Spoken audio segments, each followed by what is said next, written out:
মানুষের সম্মান জান মালের সাথে জড়িত যে পাপ, এই পাপ আল্লাহর কাছে মাফ হবে না।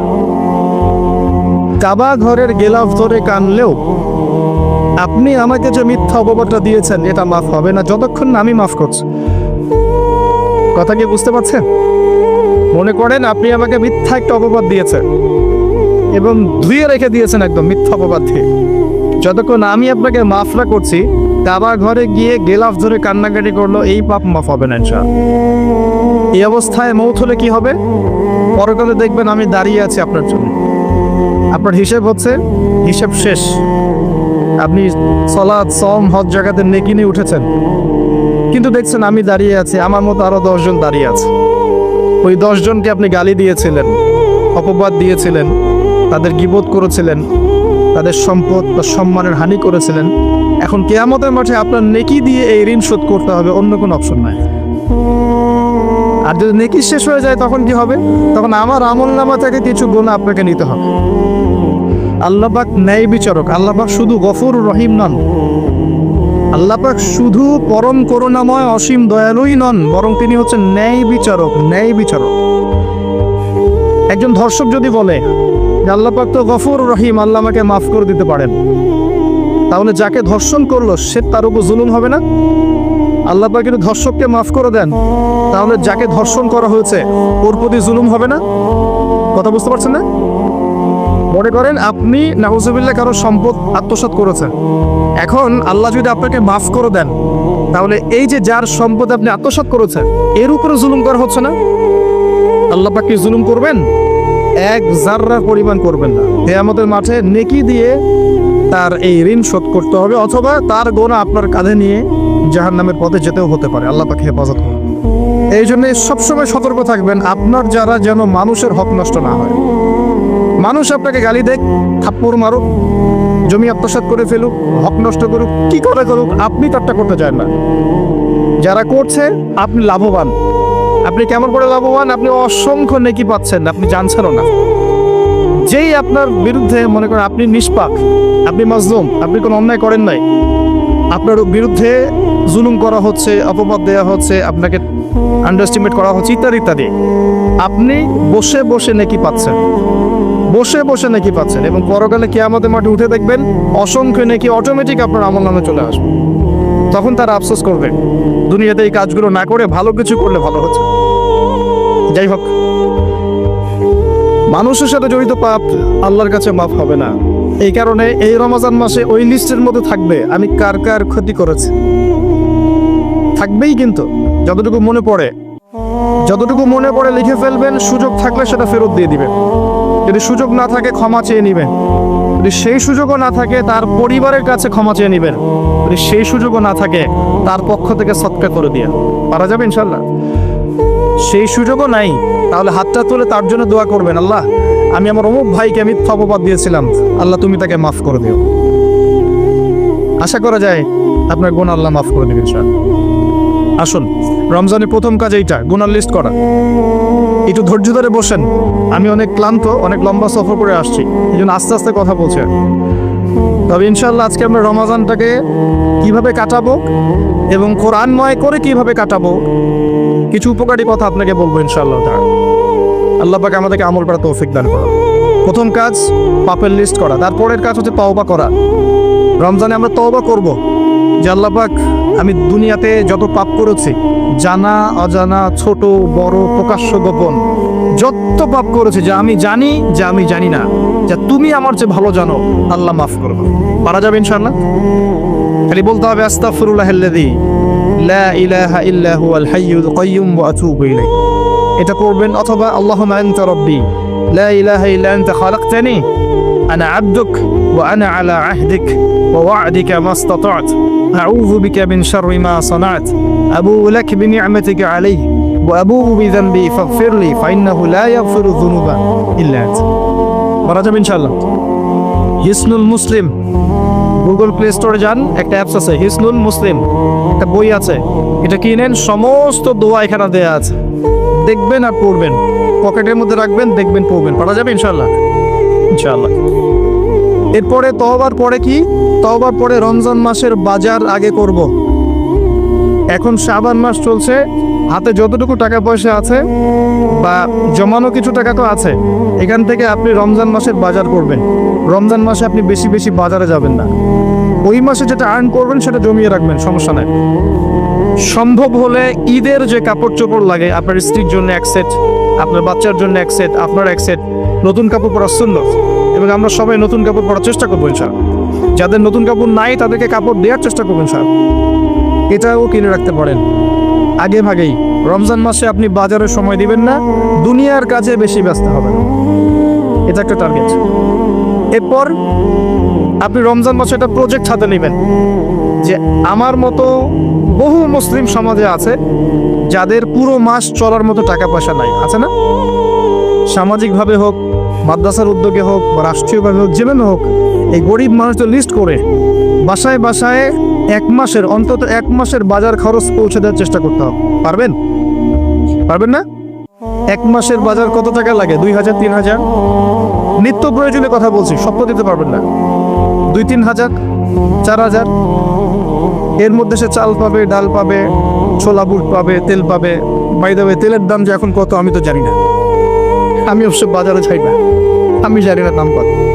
তবে একটা ফেসবুক স্ক্রল করতে গিয়ে একটা ভিডিও আসলো, দেখলাম যে দেখে খুব হাসি বের হলো আর কি, যে বাড়ির গিন্নি সে কড়াই ধরে আছে, আর বাড়ির কর্তা ওই তেলের বোতলটাকে তালা দিয়ে লক করে রেখেছে আর কি। গিন্নি এসে বলছে আজকে রান্না করবো, তেল দাও। সে উঠে লক খুললো, এই যে কৌটাটা আছে, এই যে কৌটার মুখটাতে এক কর্ক তেল ঢেলে এই আপনার কড়াইতে দিল, যে এটা দিয়ে আজকে চালাও। আল্লাহ পাক আমাদের এক শ্রেণীর অসৎ ব্যবসায়ীদেরকে হেদায়েত করুক, যারা কৃত্রিম সংকট তৈরি করে জিনিসপত্রের দাম বাড়ায়। আল্লাহ পাক এদেরকে হেদায়েত করুক, কঠিন শাস্তির আওতায় আনা উচিত। যদি এটা ওমর রাদিয়াল্লাহু আনহুর শাসন হতো, দেখতেন শাস্তি কাকে বলে, প্রকাশ্যে শাস্তি দিত তারা। যদি এটা ওমর রাদিয়াল্লাহু আনহুর যুগ হতো, তাহলে দেখতেন শাস্তি কাকে বলে। ওমর ইবনুল খাত্তাব রাদিয়াল্লাহু আনহুর একজন ছেলে একটা অন্যায় করেছিল, সম্ভবত তিনি মদ পান করেছিলেন, সম্ভবত। কাজী দোররা দিচ্ছে 80 বেত্রাঘাত, দোররা আস্তে আস্তে দিয়েছে, আমিরুল মুমিনের ছেলে, জোরে মারা যাবে না। ওমর রাদিয়াল্লাহু আনহু নিজে উঠে গিয়ে সেই দোররা হাতে নিয়ে নিজে পিটানো শুরু করলেন। দোররা মারা শেষ হওয়ার আগেই ছেলে ডেড, স্পট ডেড। কথা কি বুঝতে পারছেন? এবার ছেলেকে দাফন করলেন, দাফন করে বাকি দোররা যে কটা বাকি ছিল, এই বাকি দোররাগুলো তার কবরের উপরে মারছে।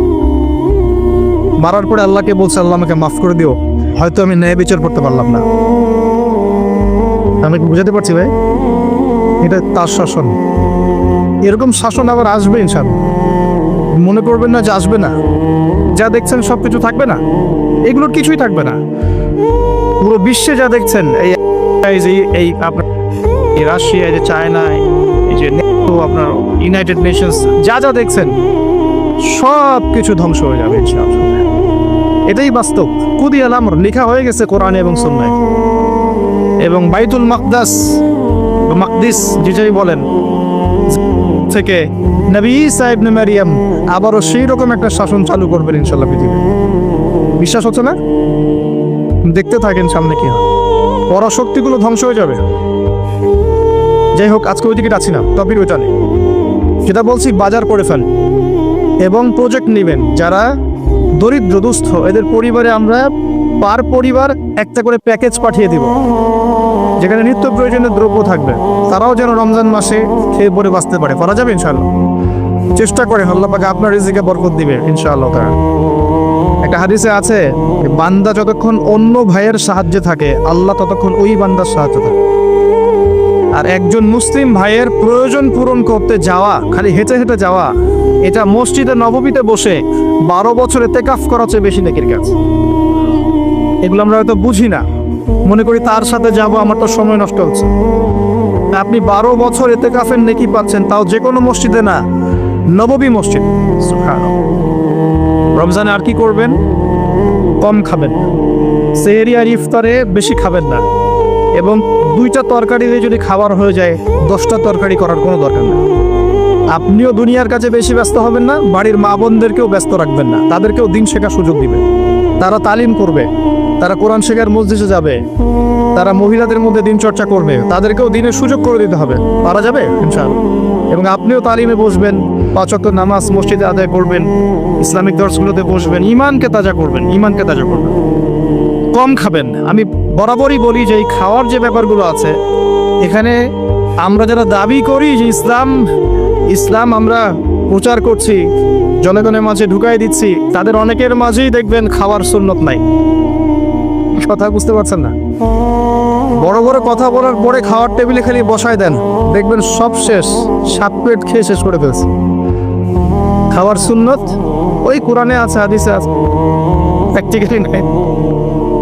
নবীজি কি বলেছেন? খেতে হলে, যদি খেতেই হয় তাহলে 1 ভাগ পেটের 1 ভাগ, আরেক ভাগ পানি, আরেক ভাগ ফাঁকা। এভাবে কয়জন খায় একটু বলেন, হাত তোলেন তো দেখি। এভাবে কয়জন খাওয়া দাওয়া করি আমি? মাশাআল্লাহ। যারা এভাবে খাওয়া দাওয়া করতে পারে তারা ফিট থাকে, তারা স্ট্রেস নিতে পারে, তারা ফিজিক্যালি ফিট থাকে, ইমিউনিটি সিস্টেম বাড়ে, তাদের ভুঁড়ি হয় না। ভুঁড়িওয়ালা মানুষ সব রাগ করেন না, আমি ছোট করার জন্য বলছি না, কিন্তু মুসলিমদের ভুঁড়ি থাকা উচিত নয়। ওমর রাদিয়াল্লাহু আনহু যুগে এক ব্যক্তির ভুঁড়ি হয়েছিল অনেক উঁচু, আর ওমর রাদিয়াল্লাহু আনহু রাস্তায় রাস্তায় ঘুরতেন না রাত্রেবেলা। তিনি দেখলেন যে একজন ভুঁড়িওয়ালা ব্যক্তি আসে, তিনি লাঠি দিয়ে গুঁতা দিয়ে বলেছিলেন যে মা হ্যাঁ এটা কি? সে বলেছিল যে বারাকাতুম মিন ইনদিল্লাহ, আল্লাহর বরকত এটা। তখন ওমর ইবনে খাত্তাব বলেছেন যে এটা বাল আযাব মিন ইনদিল্লাহ, বরং এটা আল্লাহর আযাব, আল্লাহর শাস্তি। এটা হয়ে গেলে তুমি তো নামাজে মনোযোগী হতে পারবে না, অলস হয়ে যাবে। আর আখিরুজ জামান, শেষ জামানার হাদিসগুলোর মধ্যে একটা হাদিস আমি পেয়েছিলাম যে শেষ জামানায় 1 শ্রেণীর মানুষ বের হবে যারা খুব মেদভুড়িওয়ালা হবে, শেষ দিয়ে বসে থাকবে আয়েশ করে, আর বলবে আমি কোরআন মানি, হাদিস মানি না। কথা বুঝতে পারছেন? সব লেখা আছে, নবী সাল্লাল্লাহু আলাইহি ওয়াসাল্লামকে সব দেখানো হয়েছে, একদম নিখুঁতভাবে তিনি সব ব্যাখ্যা করে গেছেন। সুবহানাল্লাহ। ঈসা আলাইহিস সালাম যখন আসবেন, তার যে চুল থেকে টপ টপ করে পানি পড়তে থাকবে, এটাও হাদিসে এসেছে। আর কি জানতে চান? আমরা অমুসলিম ভাই বোনদেরকে অনুরোধ করব, জীবনটাকে নিয়ে ভাবুন এবং কোরআন সুন্নাহকে একবার নিরপেক্ষভাবে পড়াশোনা করে, এরপর যদি আপনার মনে হয় মন থেকে হ্যাঁ কোরআন এবং সুন্নাহয় সব কিছুর সমাধান আছে, নিঃসন্দেহে এটা এক আল্লাহর পক্ষ থেকে মনোনীত দিন। আর দেরি করবেন না, ইসলাম কবুল করে ফেলুন। আল্লাহ পাক তৌফিক দেন। বলা যায় না তাদের দ্বারা আল্লাহ পাক আমাদের চেয়ে অনেক বেশি খেদমত নিতে পারেন। আল্লাহ পাক এটা বলেছেন, ওয়া ইন তাতাওয়াল্লাউ, হে মুসলিমরা তোমরা যদি মুখ ফিরিয়ে নাও, আল্লাহর দায়িত্ব পালন না করো, আমানতের খেয়ানত করো, ইস্তাবদিল কওমান গায়রাকুম, আল্লাহ পাক অন্য কওমকে তোমাদের জায়গায় নিয়ে আসবেন, সুম্মা লা ইয়াকুনু আমসালাকুম, তারা তোমাদের মতো অপদার্থ হবে না। আসুন রমজান একটু কম খাওয়ার অভ্যাস করেন, সেহরিতে কম, ইফতারেও কম। এমনভাবে খাবেন না যে মনে হচ্ছে এটা আপনার জীবনের শেষ খাওয়া, এইভাবে খাবেন। এবার সম রেখেছেন, সম রাখা অবস্থায় 5 ওয়াক্ত নামাজ জামাতে পড়তে হবে, প্রথম টার্গেট। করা যাবে ইনশাআল্লাহ? 5 ওয়াক্ত নামাজ জামাতে পড়বো। সরকার বাধা দিবে? প্রশাসন বাধা দিবে? আপনার পরাশক্তির আপনাকে বোম মারবে? কিচ্ছু হবে না। আপনি আপনার দিন পালন করবেন। লাকুম দীনুকুম ওয়ালিয়া দিন, তোমাদের দিন তোমাদের, আমার দিন আমার। আপনি 5 ওয়াক্ত সালাত মসজিদে পড়ার চেষ্টা করবেন ইনশাআল্লাহ তাআলা। আর নামাজ পড়বেন রাসূল সাল্লাল্লাহু আলাইহি ওয়াসাল্লামের তরিকা মোতাবেক, তাড়াহুড়া করে 3G 4G নামাজ, রিল্যাক্সে নামাজ পড়বেন। ঠিক আছে ইনশাআল্লাহ? আসেন, রোজা রেখে আর কি করবেন? বেশি থেকে বেশি আল্লাহর জিকির করবেন। সুবহানাল্লাহ, আলহামদুলিল্লাহ, লা ইলাহা ইল্লাল্লাহ, আল্লাহু আকবার, সুবহানাল্লাহি ওয়া বিহামদিহি, সুবহানাল্লাহিল আযীম, লা ইলাহা ইল্লাল্লাহ ওয়াহদাহু লা শারীকা লাহ, লাহুল মুলকু ওয়া লাহুল হামদু ওয়া হুয়া আলা কুল্লি শাইইন কাদির, লা হাওলা ওয়া লা কুওয়াতা ইল্লা বিল্লাহ ইত্যাদি। যত জিকির আছে বেশি থেকে বেশি করবেন। মানুষের সাথে কথা কম বলবেন। অহেতুক চায়ের দোকান আড্ডা পিটাবেন না, অহেতুক পাবজি নিয়ে পড়ে থাকবেন না, অহেতুক ফেসবুকে স্ক্রল করে সময় নষ্ট করবেন না, অহেতুক ইউটিউবে পড়ে থাকবেন না। আপনি জিকিরের সময় দিবেন, জায়নামাজে বসে থাকবেন, জিকিরের সময় দিবেন। আল্লাহ পাক তৌফিক দান করুন। এবং বেশি থেকে বেশি দোয়া করবেন আল্লাহর কাছে রমজান মাস। দোয়া আপনার নিজের জন্য, আপনার মা বাবার জন্য, আপনার মৃত আত্মীয় স্বজনের জন্য, আপনার ফিউচারের জন্য, আপনার সন্তানদের জন্য, আপনার দেশের জন্য, আপনার জনগণের জন্য, মুসলিম উম্মার জন্য, সবার জন্য কি করবেন? দোয়া করবেন। দোয়ায় কার্পণ্য করবেন না। আপনি যখন অন্য কোনো মুসলিম ভাইয়ের জন্য দোয়া করছেন, তখন আপনার মাথার কাছে একজন ফেরেশতা থাকবেন, যিনি বলবেন যে তোমার জন্যও তাই হোক, তোমার জন্যও তাই হোক। দোয়া করলে লাভ আপনার, ক্ষতি নাই। আর দোয়া করার উপযুক্ত সময়গুলো খুঁজে খুঁজে বের করবেন। যেমন রোজা রাখা অবস্থায় দোয়া করলে দোয়া কবুল হয়। 2 একামতের মাঝখানে, মানে আজান এবং একামত এর মাঝখানে দোয়া করলে দোয়া কবুল হয়। নামাজের ফরজ নামাজের পরে দোয়া করলে দোয়া কবুল হয়। সালাম ফিরানোর আগেও দোয়া করলে দোয়া কবুল হয়, দোয়া মাসুনার পরে। এরপরে সেজদারত অবস্থায় দোয়া করলে দোয়া বেশি কবুল হয়। শেষ রাতে দোয়া করলে দোয়া কবুল হয়। বৃষ্টি পড়ছে এই সময় দোয়া করলে দোয়া কবুল হয়। একটু দান সাদাকা করেছেন, ভালো কাজ করেছেন, এখন হাত তুলে দোয়া করেন, দোয়া কবুল হয়। ওযু করেছেন, এখন হাত তুলে দোয়া করেন, দোয়া কবুল হয়। অনেক জায়গা আছে দোয়া কবুলের, খুঁজে খুঁজে বের করে দোয়া করতে হয়। দোয়া চাইতে হবে কেন? নিজের দোয়া নিজে করুন। দোয়া চাওয়া ভালো কাজ, এটা কোনো খারাপ কিছু না, কিন্তু নিজের দোয়া নিজে করতে শেখেন। আপনার যা প্রয়োজন আমি কি বুঝতে পারবো? আপনি যদি বলেন ভাই দোয়া করেন, আমি বলতে পারি বারাকাল্লাহ ফিক, কিন্তু আপনার কি কি দরকার, আপনার মূল চাহিদা কি কি, আপনাকে নিজের ভাষা আল্লাহর কাছে বলতে হবে। যদি আপনি কোনো মতে আরবিও না জানেন, আরবির কিছুই জানেন না, আমি বলবো আপনি প্রয়োজনে বাংলাতেই আল্লাহর কাছে দোয়া করেন। আল্লাহ পাক সব ভাষা বুঝবেন ইনশাআল্লাহ। আল্লাহ পাক কি সব ভাষা বুঝবেন না? ইনশাআল্লাহ বেশি বেশি দোয়া করবেন। রমজান মাসে একটা কাজ করবেন, যাকাত, আপনাদের যাকাত যেটা আছে নিসাব পরিমাণ যাকাত লিস্ট করে ফেলবেন, হিসেব করবেন, রমজান মাসে যাকাত দিয়ে দিবেন, যাকাত আটকে রাখবেন না। যদি যাকাত কেউ অস্বীকার করে সে আর মুসলিম থাকে না, সে কাফের হয়ে যায়, এটা মনে রাখবেন। যাকাত অস্বীকার করার কোনো সুযোগ নেই। আর অলসতা করে যদি না দেন, এই যাকাত কিয়ামতের মাঠে আল্লাহ পাক এগুলোকে সোনা রূপা পরিণত করবেন, করে গলাবেন, গলিয়ে কপালে, গালে আর পিঠে লেপটে দিবেন, বলেন নাউজুবিল্লাহ। এবং এই যাকাত একটা সাপের আকৃতি নিবে, সাপ, বিষাক্ত সাপ, যেটা গলায় পেঁচানো থাকবে, মাথাটা থাকবে এই কপাল বরাবর। কবরের মধ্যে যখন শোয়ানো হবে, এই কপাল বরাবর এই সাপটা হতে থাকবে, বলবে আমি তোমার সম্পদ, আজকে সাত ভোগ। এটাকে আমরা চাচ্ছি না। যাকাত দিয়ে দেন। আর যাকাত ইসলামিক অর্থনীতির ভিত্তি। যাকাত দিলেই গরিবের কাছে আপনার সম্পদ যাবে, তখন সেও খেয়ে পরে বাঁচতে পারবে। এভাবে সাম্য বজায় থাকবে। আল্লাহ আমাদের বোঝার তৌফিক দান।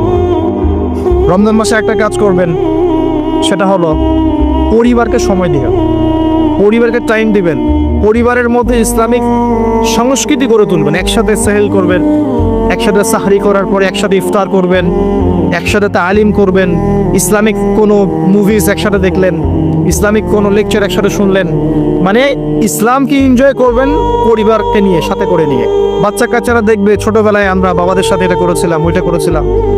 ইফতার বানাচ্ছেন বাসায়, বাচ্চাদেরকে ইনভলভ করবেন, বাচ্চাদেরকে রোজা রাখতে উৎসাহিত করবেন, ওদেরকে নবীদের গল্প শোনাবেন, ইসলামিক কালচারে বড় করবেন।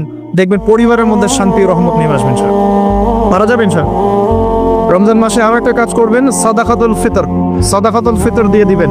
এটা সম্পর্কে আলেম ওলামারা আপনাদেরকে বলবে খুতবা ইনশাআল্লাহ, আমি আগেই বলে রাখলাম, সাদাকাতুল ফিতর দিয়ে দিবেন।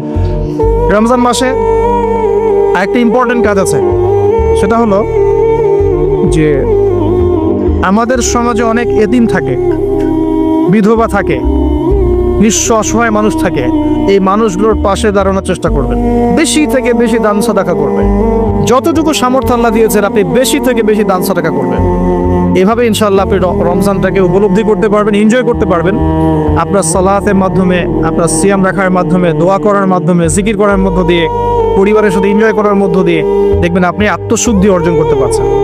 একটা কাজ, রাতের বেলা তারাবির সালাত, রাতের বেলা তারাবি মসজিদে জামাতে পড়ার চেষ্টা করলেন, এবং সবচেয়ে সুললিত কণ্ঠে যিনি তেলাওয়াত করতে পারেন তাকে ইমাম বানাবেন। নামাজটা এনজয় করা যায় যেন। রুকু করলে সেজদা পাই না এমন নামাজ দরকার নাই। আমার কথা মন খারাপ করছেন? রুকু করলে সেজদা পাই না এমন নামাজের দরকার নাই। ধীর স্থির ভাবে নামাজ পড়েন, মধ্যম পন্থায় নামাজ পড়েন, সুললিত কণ্ঠে তেলাওয়াত করেন। মক্কার তারাবি দেখেন, মদিনার তারাবি দেখেন, অনেক সুন্দর তারাবি। রাকাত সংখ্যা নিয়ে ঝগড়া করেন না। সামনে একটা ঝগড়া আসবে, 20 টাকার নাত রাকাত, তারপরে আবার ঝগড়া আসবে ঈদের তাকবীর কতটা, ঝগড়া তো শেষ নাই। আস্তে আস্তে আস্তে আস্তে ইসলামের বিরোধী শক্তি যারা, তারা বিশ্বের নেতৃত্ব দেওয়ার আসনে চলে গেছে, আর আমরা আপোষে এই মারামারি কাটাকাটি ঝগড়া নিয়ে পড়ে আছে। মানে এখনো এই পৃথিবীতে এমন কিছু বান্দা আছে যারা কোশ্চিনকালেও জালেমের সামনে মাথা নত করবে না, যারা হকের উপর থাকবে, যারা ইসলামের বিরোধী শক্তিকে ছাড় দিবে না, এমন বান্দাও পৃথিবীতে আছে। তাদের কথা ভিন্ন। বেশিরভাগ মুসলিমই লাহুম কুলুবুন লা ইয়াফকাহুনা বিহা এরকম পর্যায়ে পড়ছে। হৃদয় আছে, উপলব্ধি করে না, চোখ আছে, দেখে না, কান আছে, শোনে না। এগুলোর ইখতিলাফ বাদ দিয়ে আপনি স্থিরভাবে নামাজের রাকাত সংখ্যা না, আপনি কোয়ালিটি বাড়াবেন। নামাজটা কত সুন্দর হচ্ছে এটা ফ্যাক্ট। এবং তারাবির নামাজটাকে এনজয় করে না। খতম হবে কোরআন, আমরা কোরআনকে এনজয় করবো ইনশাআল্লাহ। এরপরেও শেষ রাত্রে আপনি চেষ্টা করেন নিজে ওঠার জন্য পরিবারের লোকজনকে ওঠানো, আসো 2 রাকাত নামাজ পড়ি, আসো 4 রাকাত নামাজ পড়ি। সেহরি করার 1 ঘন্টা আগে ওঠা যাবে না? সেহরি করার 1 ঘন্টা আগে উঠলেই কিন্তু আমি মিনিমাম 5-6 রাকাত, 8 রাকাত, 10 রাকাত নামাজ পড়তে পারবো। 2 রাকাত তো পারবো কমসে কম। 2 রাকাত পড়ে একটু তাসবিহ তাহলিল করে, একটু কোরআন তেলাওয়াত করে আল্লাহর কাছে হাত তুলে দোয়া করা যাবে না? ওই সময় আল্লাহ পাক প্রথম আসমানে নেমে আসেন, এসে বলেন, কে আমাকে ডাকবে, আমি তার ডাকে সাড়া দিই। কে আছে আমার কাছে কিছু চাইবে, আমি তোমার চাওয়া পূরণ করব। কে আছো আমার কাছে ক্ষমা চাইবে, আমি তোমাকে ক্ষমা করে দেব। আল্লাহ পাক ফজর পর্যন্ত এটা বলতে থাকে। রমাদানের আর 2টা কাজ। এক হচ্ছে লাইলাতুল কদর তালাশ করবে। আর লাইলাতুল কদর তালাশ করতে হলে শেষ দশকটা ইতিকাফ করার চেষ্টা করুন। ইতিকাফ করতে পারলে আপনি লাইলাতুল কদর পেয়ে যাবেন ইনশাআল্লাহ। স্পেসিফিকলি বলা নাই 27 রমজানে লাইলাতুল কদর হবে, স্পেসিফিকলি বলার সুযোগ নাই, মিস হতে পারে। নবীজি বলেছেন শেষ দশকের বেজর রাত 21, 23, 25, 27, 29 যে কোনো একটা রাত লাইলাতুল কদর হবে। এক রাত ইবাদত করবেন, সারা হাজার মাস ইবাদত করার নেকি পেয়ে যাবেন ইনশাআল্লাহ তাআলা। এই রাতে দোয়া করলে দোয়া কবুল হয়ে যায়। আল্লাহ পাক আমাদেরকে লাইলাতুল কদর পাওয়ার তৌফিক দান করুন, ইতিকাফ করার তৌফিক দান করে দেবে। আরেকটা কাজ যেখান থেকে আমি আসবো, কোরআনময় রমাদানে, রমজান মাসে সবচেয়ে বড় যে কাজটা, এটা দিয়ে শেষ করছি, শোনেন, এখানে একটু সময় নিব, আমি একটু ধৈর্য ধরে। রমজান মাসের সবচেয়ে বড় কাজ এবং রমজান মাস যে কারণে মহামান্বিত বা মহিমান্বিত, শব্দটা হয়তো আমি ভুল বলেছি, তো সেটা হচ্ছে আল কোরআনুল কারীম। রমজান মাস সেই মাস যেই মাসে কোরআন নাযিল করা হয়েছে। কি কারণে রমজান মাস এত ফজিলতময়? প্রশ্নটা কি একটা যৌক্তিক প্রশ্ন না? শাবান মাসে কেন এত কিছু নয়? রজব মাসে নয় কেন? রমজান মাসেই কেন? উত্তর একটা উত্তর, যে শাহরু রমাদানাল্লাযী উনজিলা ফীহিল কোরআন। রমজান সেই মাস যেই মাসে আমি কোরআন নাজিল করেছি। কি জন্য নাজিল করেছেন আল্লাহ পাক? হুদাল লিন্নাস, এটা মানব জাতির জন্য হেদায়েত, ওয়া বাইয়িনাতিন মিনাল হুদা, এবং এটা সুস্পষ্ট একটা প্রমাণ, ওয়াল ফুরকান, এবং সত্য মিথ্যার মানদণ্ড। ইলা আখির আয়াত। সূরা কদরে আল্লাহ বলছেন ইন্না আনজালনাহু ফি লাইলাতুল কদর, আমি লাইলাতুল কদরে কোরআন নাজিল করেছি। আর কদর কোন মাসে? শাবানে না রজবে না রমজানে? তাহলে রমজান মাসে কোরআন নাজিল হয়েছে, প্রমাণ হলো। রমজান মাসে আল্লাহ পাক কোরআন নাজিল করেছেন কোথায়? এবার আপনাকে দেখাচ্ছি। এই যে আইয়ামে জাহেলিয়াত। কোথায়? আইয়ামে জাহেলিয়াতে, যখন একটা যুগের মধ্যে শিরক আছে, সুদ আছে, ঘরে ঘরে শিরক, ঘরে ঘরে সুদ, ঘরে ঘরে মাদক, ঘরে ঘরে মেয়েদের অবমাননা এবং গোত্রীয় হানাহানি, কাটাকাটি, মারামারি, জেনা, ব্যভিচার ভর্তি একটা সমাজের মধ্যে। এখানে রমজান মাসে লাইলাতুল কদরে আল্লাহ কোরআন নাজিল করছেন। কথা কি বুঝতে পারছেন? এবার এই মাসটাকে আল্লাহ পাক সম্মানিত করে দিলেন। তাহলে রমজান মাসের মূল কাজটা কি? কোরআনকে সময় দেয়া। এই মাসের মূল বিষয়টা কি? আল কোরআন। এখন আসেন, এই জাহেলি যুগে কোরআন নাজিল হলো মাত্র 23 বছর পর। কত বছর? মাত্র 23 বছর কোরআন অনুযায়ী চলার পরে দেখা গেল ওই জাহেলি যুগের মধ্যে কোনো শিরক নাই, ওই জাহেলি যুগের মধ্যে কোনো সুদ নাই, ওই জাহেলি যুগের মধ্যে কোনো নারীর অবমাননা নাই, ওই জাহেলি যুগের মধ্যে কোনো রকমের মাদক নাই, এই জাহেলি যুগের মধ্যে, ওই জাহেলি যুগের কোনো গোত্রীয় হানাহানি নাই, সবাই ভাই ভাই হয়ে গেছে। সুবহানাল্লাহ। কত বছর? 23 বছর। কিভাবে চলেছেন?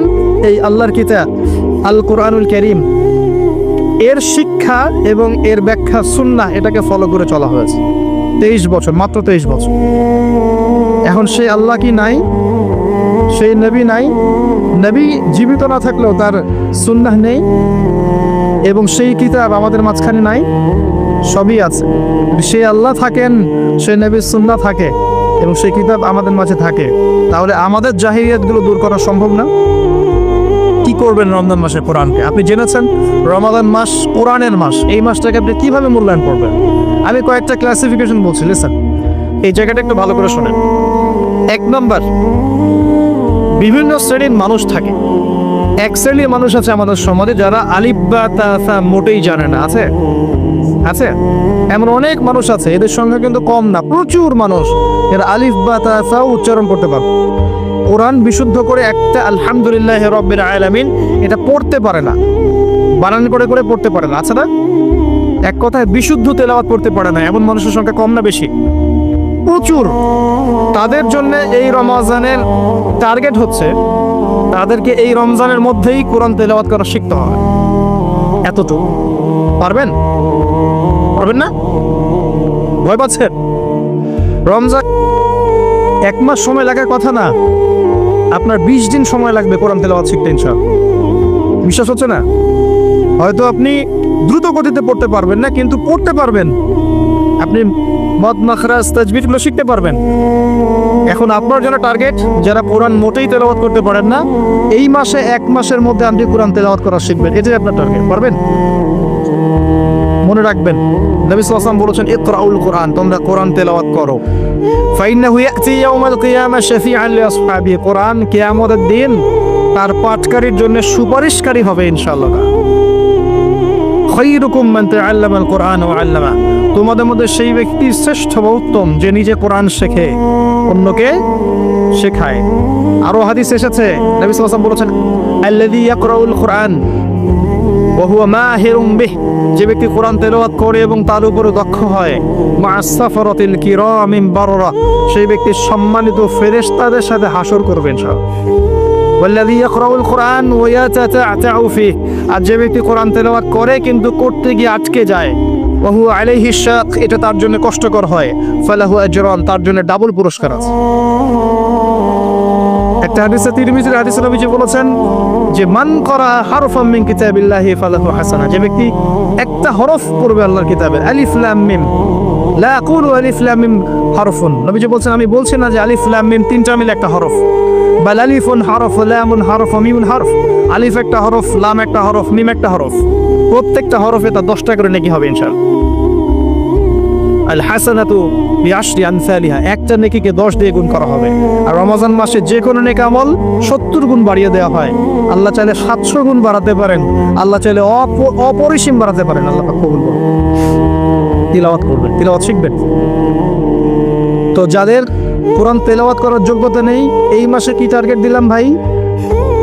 এই মাসে আপনি ন্যূনতম টার্গেট জাস্ট কোরআন তেলাওয়াত শিখবেন, পারবেন ইনশাআল্লাহ? অনেকের মধ্যে কনফিউশন আছে না, আমারটা হচ্ছে কি হচ্ছে না, আছে না, সঠিক হচ্ছে কি হচ্ছে না। আপনিও এই টার্গেটে থাকেন, আপনি এই মাসে কোরআন আবার তেলাওয়াত করা শিখবেন। কিভাবে শিখবেন? মাদ্রাসায় কোর্স করানো হবে, আপনি মাদ্রাসায় যাবেন। অনলাইনে যদি কোর্স করায় কেউ, অনলাইনে কোর্স করবেন, অথবা বাসায় একটা আরবি শিক্ষক নেবেন, অথবা মসজিদ ভিত্তিক এই মাসব্যাপী কোরআন শিক্ষার কার্যক্রম চালু করবেন। করা যাবে ইনশাআল্লাহ। এটা উচিত রাষ্ট্র থেকে চালু করে দেয়া মাসব্যাপী কোরআন শিক্ষার কার্যক্রম। এটা করতে পারলে সবচেয়ে ভালো হতো, এই দেশ থেকে যত মহামারীর ভাইরাস সব চলে যেত। বিশ্বাস করেন না? কোরআনের বরকতে সব বিপদ আপদ কেটে যেতে পারে। সূরা বনী ইসরাঈল আল্লাহ বলেছেন যে ওয়াইদা করাতাল কোরআন, হে নবী আপনি যখন কোরআন তেলাওয়াত করবেন বা করেন, জাআলনা বাইনাকা ওয়া বাইনাল্লাযীনা লা ইউমিনুনা বিল আখিরাহ হিজাবান মাসতুরা, যখন আপনি কোরআন তেলাওয়াত করেন তখন আপনার এবং ওই জগৎ, যেই জগৎটা আল্লাহ এবং পরকালে বিশ্বাস করে না, এদের মাঝখানে, মানে ইমানদার এবং এর শত্রুদের মাঝখানে আমি আল্লাহ একটা অদৃশ্য পর্দা স্থাপন করে দেই। ওই দিক থেকে কোনো ক্ষতি আপনাকে স্পর্শ করতে পারবে না। যাই হোক, এটা আপনাদের টার্গেট। 2 নম্বর, দ্বিতীয় শ্রেণীর মানুষ যারা কোরআন মাশাআল্লাহ তিলাওয়াত করতে জানেন এবং আপনার কনফিডেন্স আছে। এখানে একটা কথা বলতে ভুলে গিয়েছিলাম যে আপনাকে শয়তান 3 ভাবে বিভ্রান্ত করতে পারে। একটা হচ্ছে শয়তান কিন্তু আপনাকে বোঝাতে পারে যে আপনি অনেক জানেন, আপনার জানার দরকার নাই, এটা শয়তান আপনাকে বোঝাতে পারে। 2 নম্বর বোঝাতে পারে যে আপনার দ্বারা হবে না, আপনি পারবেন না। আমার কথাটা মনে রাখেন। 3 নম্বর বোঝাতে পারে যে আমার অনেক সময় পরে আছে, পরে শিখে নিবে, এটা তাড়াহুড়োর কি আছে? এই তিনটা অস্ত্র শয়তানের বড় বড়। আরেকটা অস্ত্র আছে 4 নাম্বার, সেটা হলো শিখতে গিয়ে দেখবেন শয়তান ওয়াসওয়াসা দিবে, টিচার ভালো না, ওস্তাদ ভালো না। এটা একটা ওয়াসওয়াসা। ওস্তাদের হাতে নিজেকে ছেড়ে দিতে হবে, তারপরে সে বুঝবে আপনাকে কোন পথে নিয়ে যেতে হবে। নবী মুসা আলাইহিস সালাম যখন এসেছিলেন খিদর আলাইহিস সালামের কাছে, হাল আত্তাবিউকা আন তুআল্লিমানি মিম্মা উল্লিমতা রুশদা, তিনি এসে বলেছেন, হে খিদর, আমি কি আপনার সাথে থাকতে পারি এই শর্তে যে আল্লাহ আপনাকে যে জ্ঞান শিখিয়েছেন আমাকে শেখাবেন? তখন খিদর আলাইহিস সালাম বলছেন, ইন্নাকা লান তাসতাতিআ মা'ইয়া সাবরা, তুমি তো আমার সাথে ধৈর্য ধরতে পারবে না। ধৈর্য ধরে ওস্তাদের কাছে সোপর্দ করতে হয়, তারপরে জ্ঞান পাওয়া যাবে ইনশাআল্লাহ। এত অস্থির হলে হবে না।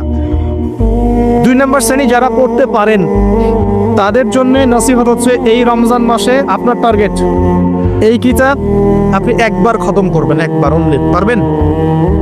অনলি একবার। প্রত্যেক দিন আপনি 1 পারা করে পড়বেন, প্রত্যেক দিন 1 পারা, 30 দিন 30 পারা। সম্ভব? খুব কঠিন? করা যাবে না? ইনশাআল্লাহ আল্লাহ পাক তৌফিক দান করুন। আবারও বলছি, কোরআন তেলাওয়াত করলে আপনি প্রত্যেক হরফে 10 নেকি পাবেন। আপনি এই কোরআন আপনার পক্ষে সুপারিশ করবে, আপনি সম্মানিত ফেরেশতার সাথে হাসর করবেন। ইন্নাল্লাহা ইয়ারফাউ বিহাযাল কিতাবি আকওয়ামান ওয়া ইয়াদউ বিহিল আখিরিন। বহু সম্প্রদায়কে আল্লাহ পাক এই কোরআনের মাধ্যমে সম্মানিত করেন, অনেককে অপদস্থ করেন। হাফেজে কোরআনদেরকে বলা হবে, ইকরা ওয়ারতাক, তোমরা পড়ো, উঠতে থাকো। ফাইন্না মানজিলাতাক, তোমার আসন হবে, মঞ্জিল হবে, ইলা আখিরি আয়াতিন তাকরাউহা, তুমি যেখানে তেলাওয়াত করা থামবে সেখানে জান্নাতে ওই উচ্চ আসনে তোমাকে বসানো হবে। কেউ যদি 500টা আয়াত পড়ে 500 তলা বাড়ি দেওয়া হবে জান্নাত। কেউ যদি 1000 আয়াত পড়তে পারে 1000 তলা বাড়ি দেওয়া হবে জান্নাত ইনশাআল্লাহ তাআলা। আর কিছু নেকি আছে, যেমন আপনি যদি সূরা বাকারা পড়েন আপনার ঘরের মধ্যে শয়তান আসবে না ইনশাআল্লাহ, আপনার জীবনে বরকত হবে। আপনি আয়াতুল কুরসি পড়েন প্রত্যেক ফরজ নামাজের পরে, আপনার মৃত্যু ছাড়া জান্নাতে যাওয়ার কোনো বাধা নাই। সূরা মুলক পড়েন রাতের বেলা, এটা আপনাকে কবরের আযাব থেকে বাঁচাবে। সূরা ইয়াসিন পড়েন, আপনার হাজত পূর্ণ হয়ে যেতে পারে ইনশাআল্লাহ তাআলা। আপনি সূরা বাকারার শেষের আয়াতগুলো পড়েন, 3টা আয়াত, সারা রাত নফল নামাজের নেকি পাবেন। অনেক ফজিলত, এটা বলে শেষ করতে পারবো না, আমি গুটিয়ে নিচ্ছি। যারা কোরআন তেলাওয়াত করতে পারেন তাদের জন্য কোরআন রমাদান হচ্ছে, আপনারা কোরআন 1 পারা করে পার ডে করবেন, একবার খতম দিবেন। পারা যাবে? আল্লাহ পাক তৌফিক দান করুন। 3 নাম্বার, তারা যারা হাফেজে কোরআন, তাদের টাস্ক হচ্ছে এই কোরআন রমজান মাসে পুরোটা আবার হিফসের চর্চা করবেন। অনেক সময় ইয়াদদাশ কমে যায় না, অনেকে আমরা ভুলে যাই না।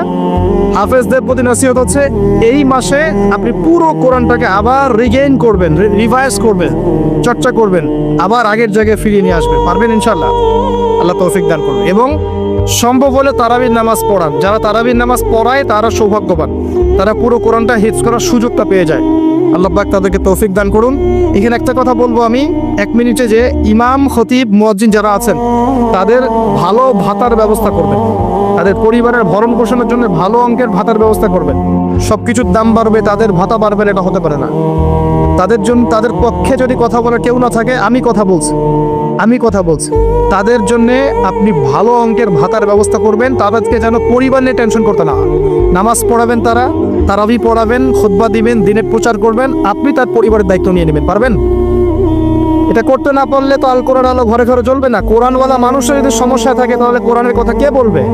কে নামাজ পড়াবে আর কে আপনাকে তারাবি পড়াবে? তারা অনেক মাজলুম এবং অসহায়, তারা মুখ ফুটে অনেক কথা বলতে পারে না, তাদের পক্ষে কথা বলার মানুষ খুব কম। তাদেরকে ভালো অঙ্কের অনারিয়ামের ব্যবস্থা করবেন, এটা করা উচিত আমাদের সবার। একটি ইমামের বেতন 5,000 10,000 টাকা, কিভাবে সংসার চলবে? সংসার চলতে পারে না।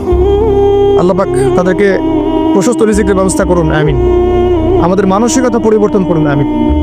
হাফেজ কোরআনদের জন্য এই টাস্ক, আপনারা পুরো কোরআন হিফজ করবেন, চর্চা করবেন এই রমজান মাসে। তারপরে আর 2 দিনে বলে শেষ করছি, যারা কোরআন আমরা অর্থ জানি, টুকটাক অর্থ জানি, আমাদের কাজ হচ্ছে এই রমজান মাসে কোরআনের ব্যাকরণগুলোকে ঝালাই করা, আরবি ভাষাটাকে একটু ঝালাই করা, এবং বিশুদ্ধ তাফসীরকে নিয়ে পুরো কোরআন A to Z পুরো কোরআন 1 মাসের মধ্যে অর্থ সহ পড়া। পারবো ইনশাল্লাহ? যারা আমরা অর্থ সহ পড়তে আগ্রহী বা টুকটাক আরবি ব্যাকরণ ভাষা জানি, তাদের উপর দায়িত্ব হচ্ছে এই রমজান মাসে পুরো কোরআনটা অর্থ সহ পড়ার চেষ্টা করা। আল্লাহ পাক আমাকে আপনাদের সবাইকে তৌফিক দান। এখানে আমি একটা সহজ কথা বলছি, শোনেন। আল কোরআনুল কারীমের মধ্যে 600টা পৃষ্ঠা আছে। কয়টা পৃষ্ঠা? এই কিতাবের মধ্যে 600 পৃষ্ঠা আছে।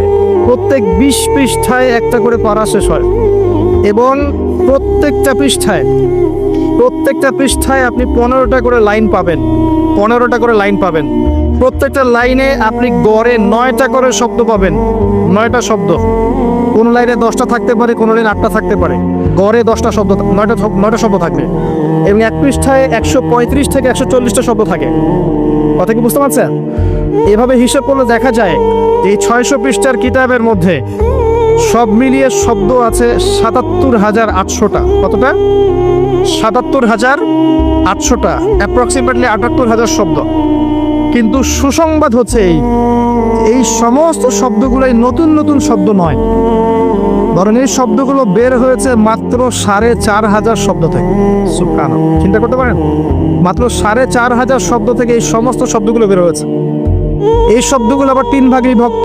একগুলো হচ্ছে নাউন্স বা বিশেষ্য বা ইসম, একগুলো হচ্ছে ফিল বা ক্রিয়া, একগুলো আছে হরফ বা প্রিপজিশন বা অব্যয়, এই টাইপের। এর মধ্যে মাত্র 200 থেকে 300টা মাজদার যদি আপনি জানেন, এবং একটা শব্দ থেকে অনেকগুলো শব্দ তৈরি করার এই ব্যাকরণের টেকনিকটা যদি শিখতে পারেন, আপনি ইনশাআল্লাহ তাআলা অল্প সময়ের মধ্যেই দেখবেন আল কোরআনের মিনিমাম অর্ধেক অর্থ আপনি বুঝতে পারছেন। এটা এত সহজ, আলহামদুলিল্লাহ। অনেকে বলবেন যেটা তাকে শুনি নাই, নতুন নতুন মেথড আসছে না, FM মেথড, এই মেথড, সেই মেথড আসছে না। আরবি ভাষা নিয়েও চর্চা হয়, মেথড বের হয়।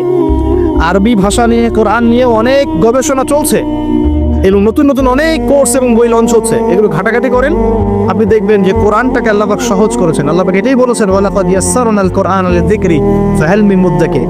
কোরআনকে আমি বোঝার জন্য সহজ করেছি, কেউ কি আছো উপদেশ গ্রহণকারী? আপনি এই ব্যাকরণগুলো শেখেন। আমি তো ওয়েবসাইটের নাম বলে দিচ্ছি, www.understandquran.com। দেখেন, এখানে সব ভিডিওসগুলো দেওয়া আছে।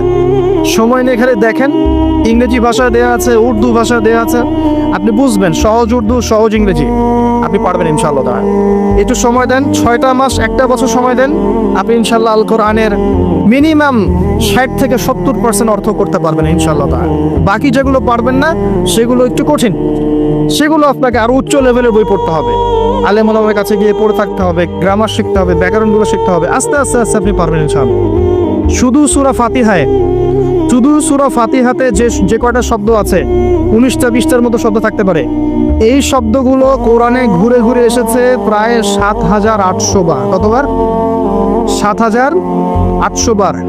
এই শব্দগুলো আলহামদুলিল্লাহি মালিক আর রহমান আর রহিম ইয়াকা ওয়া না'বুদু নাস্তাইন, এই শব্দগুলো ঘুরে ঘুরে কোরআনে এসেছে প্রায় 7,800 বার। এর অর্থ জানেন? অর্থ হচ্ছে আপনি কোরআনের 7,800টা অর্থ জানেন।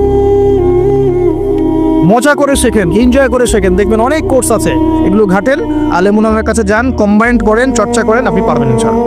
পারবেন না হতে পারেন, আপনি পারবেন, আপনার দ্বারাই হবে ইনশাআল্লাহ। আল্লাহ পাক কবুল করুন। তাই যারা আমরা টুকটাক আরবি ব্যাকরণ শিখতে পারি বা জানি বা চর্চা করি, তাদের উচিত রমজান মাসে এটাকে চর্চা করা এবং শুরু থেকে শেষ পর্যন্ত অর্থটা পড়া। যেটা আপনার কাছে বিশুদ্ধ তাফসির মনে হয়, হোক মারিফুল কোরআন বা ইবনে কাসির বা জালালাইন, যেটা আপনার কাছে ভালো লাগে সেটা নেন, বা একাধিক তাফসির নেন, প্রতিদিন এক পারা করে আপনি অর্থ পড়ার চেষ্টা করেন। ইনশাআল্লাহ 1 মাসে একবার কোরআনের অর্থ পড়া যাবে ইনশাআল্লাহ তাআলা। আল্লাহ পাক আমাদের সবাইকে আল কোরআন অর্থ বোঝার তৌফিক দান করুন, আমিন। এরপরে আমরা কোরআনের আদেশ এবং নিষেধগুলোকে রমজান মাসে মানব। সমস্ত কোরআনের আদেশ মানার চেষ্টা করব। নামাজ হোক, রোজা হোক, হজ জাকাত হোক, আপনার সত্য কথা বলা, পিতামাতার খেদমত করা, প্রতিবেশীর হক, সমস্ত সৎ বিষয়গুলো আমরা করার চেষ্টা করব ইনশাআল্লাহ তাআলা। একই সাথে কোরআনে যত নিষেধ করা আছে, যত হারাম নিষেধ করা আছে, শিরক করো না, বিদআত করো না, হারাম খেও না, চুরি করো না, সুদ খেও না, জিনা করো না ইত্যাদি, এগুলো ছেড়ে দেব ইনশাআল্লাহ। আল্লাহ পাক তৌফিক দান করুন। এবং সর্বশেষ কথা, এই রমজান মাসকে কোরআনময় করতে হলে কোরআনের দাওয়াত আমাদের সবার ঘরে ঘরে পৌঁছাতে হবে। কোরআনের দাওয়াত কিভাবে ঘরে ঘরে পৌঁছাবেন সেটার ফিকির আপনারা করেন। মসজিদ ভিত্তিকভাবে, মাদ্রাসার উদ্যোগে হোক, আপনার বাড়ি বাড়ি তালিমের মাধ্যমে হোক, রাষ্ট্রের মাধ্যমে হোক, মুসলিম অমুসলিম সবার ঘরে ঘরে কোরআনের মৌলিক বার্তাগুলো পৌঁছে দিলে ইনশাআল্লাহ তাআলা কোরআনের হক আদায় হবে। এই সেই রমজান মাস যে মাসে কোরআন নাজিল হয়েছে, এই মাসে যদি আমরা কোরআনের হক আদায় করতে ব্যর্থ হই এবং আমাদের গুনাহগুলোকে মাফ করাতে ব্যর্থ হই, তাহলে আমাদের মতো হতভাগা আর কেউ থাকবে না। অনেক পাপ করেছেন আপনি, পাপের শেষ নাই, কিন্তু আপনি শিরকের পাপ করেন নাই। ইনশাআল্লাহ একদিন না একদিন আপনি জান্নাতে যাবেন ইনশাআল্লাহ। আল্লাহ পাক সমস্ত পাপ মাফ করতে পারেন, কোন পাপ ছাড়া? শিরক। তওবা করলে এখনই মাফ করতে পারেন ইনশাআল্লাহ।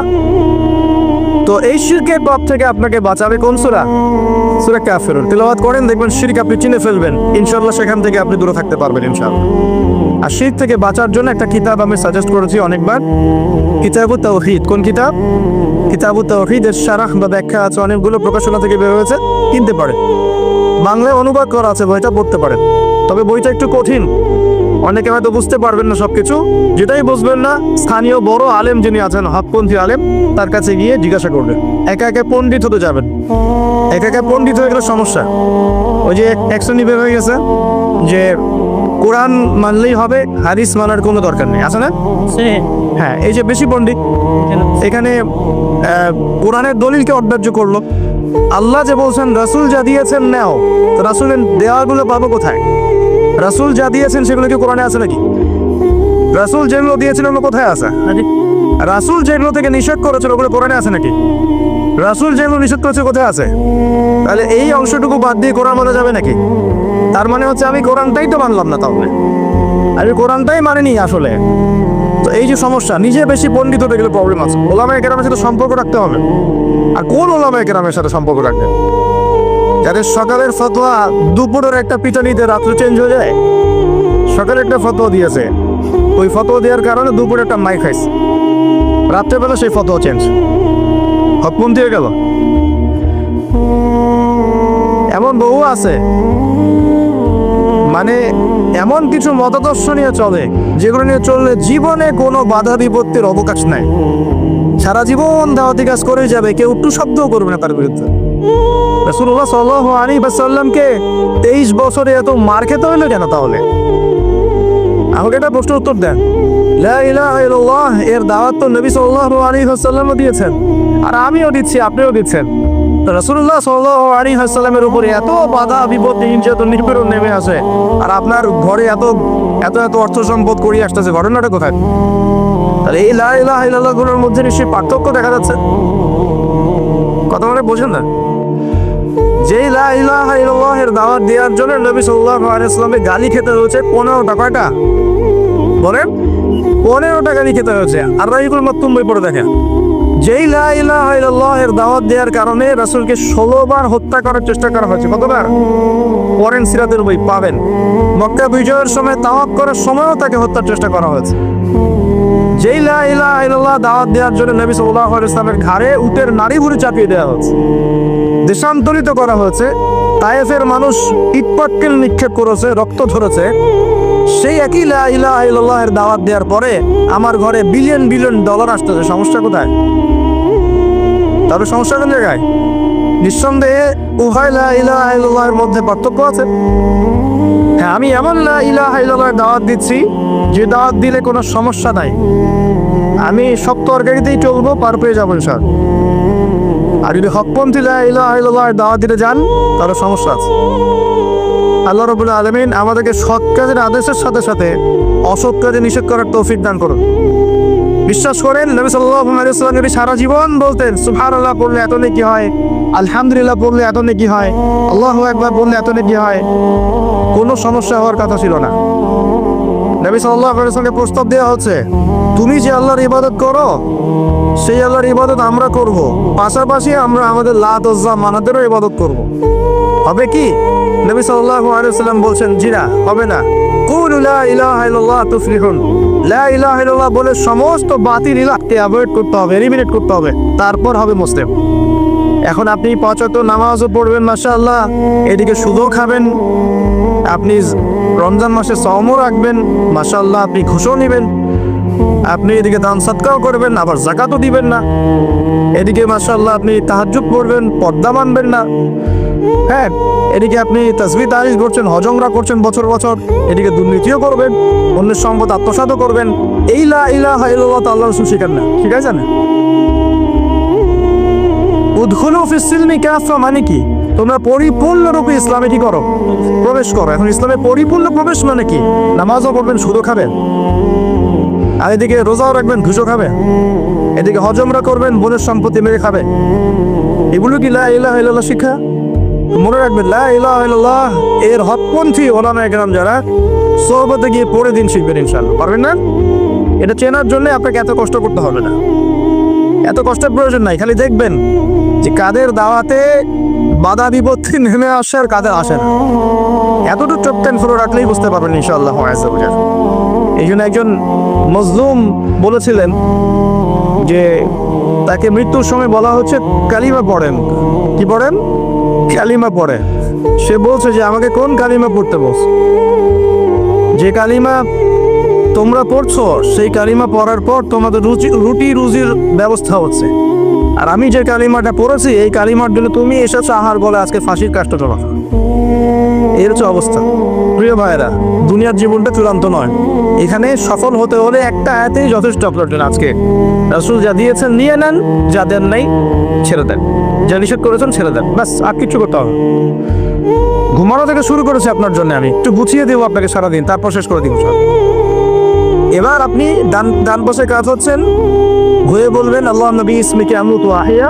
তার আগে যদি সম্ভব হয় 33 বার সুবহানাল্লাহ, 33 বার আলহামদুলিল্লাহ, 34 বার আল্লাহু আকবার পড়ে আপনি ঘুমিয়ে যান। এখন যদি আপনি 6 ঘন্টা বা 8 ঘন্টা ঘুমিয়ে থাকেন, প্রত্যেক সেকেন্ডে আপনি নেকি পাবেন ইনশাআল্লাহ। কেন নেকি পাবেন? কারণ আপনি আপনার আদর্শ মতো ঘুমান নাই, আপনি রাসূলুল্লাহ সাল্লাল্লাহু আলাইহি ওয়াসাল্লামের আদর্শ মতো ঘুমিয়েছেন, মুহাম্মদ রাসূলুল্লাহর উপর আমল করেছেন। মুহাম্মদ রাসূলুল্লাহ মানে কি? প্রতিটা কাজ করতে হবে কার তরিকায়? রাসূলুল্লাহ। এটা বোঝেন। লা ইলাহা ইল্লাল্লাহ মানে কি? মানে আল্লাহ ছাড়া আর কিছুই চলবে না। সোজা কথা, আল্লাহ ছাড়া আর কিছুই কি চলবে? কিছুই চলবে না। মুহাম্মদুর রাসূলুল্লাহ মানে হচ্ছে প্রতিটা কাজ করতে হবে কার পদ্ধতিতে? মুহাম্মদ সাল্লাল্লাহু আলাইহি ওয়াসাল্লামের তরিকা। ব্যাস, এই এতটুকু যথেষ্ট। এই কালিমা নিয়ে মৃত্যুবরণ করলে পরে ইনশাআল্লাহ একদিন না একদিন আপনি জান্নাতে যাবেন ইনশাআল্লাহ। যদিও আপনি চুরি করেন, যদি আপনার জিনা করেন, যদি আপনি মদ খান, ইনশাআল্লাহ আল্লাহ চাইলে সেই গুনাহ মাফ করে দেবেন ইনশাআল্লাহ। এখন প্রিয় ভাইয়েরা, ঘুম থেকে উঠলেন, এখানে দুটো কথা বলে দেই। এখন আমরা যে সময়টাতে আছে, এটা শীতকাল না? এই সময়টা কি শীতকাল না? আমি দেখছি আমি ছাড়া আপনারা সবাই শীতের কাপড় পরেছেন। মাসা খুব ঠান্ডার। যুব সমাজে এত ঠান্ডা লাগে কেন? এই বয়সে এত ঠান্ডা লাগে কেন? এখন তো রক্ত গরম থাকার কথা নাকি? ঠান্ডা লাগে খুব, তারও তো সমস্যা। আচ্ছা, এটা তো শীতকাল চলছে নাকি? শীতকাল সম্পর্কে দুটো কথা বলে দিয়ে আপনার উপকার হবে ইনশাআল্লাহ, আমার উপকার হবে ইনশাআল্লাহ।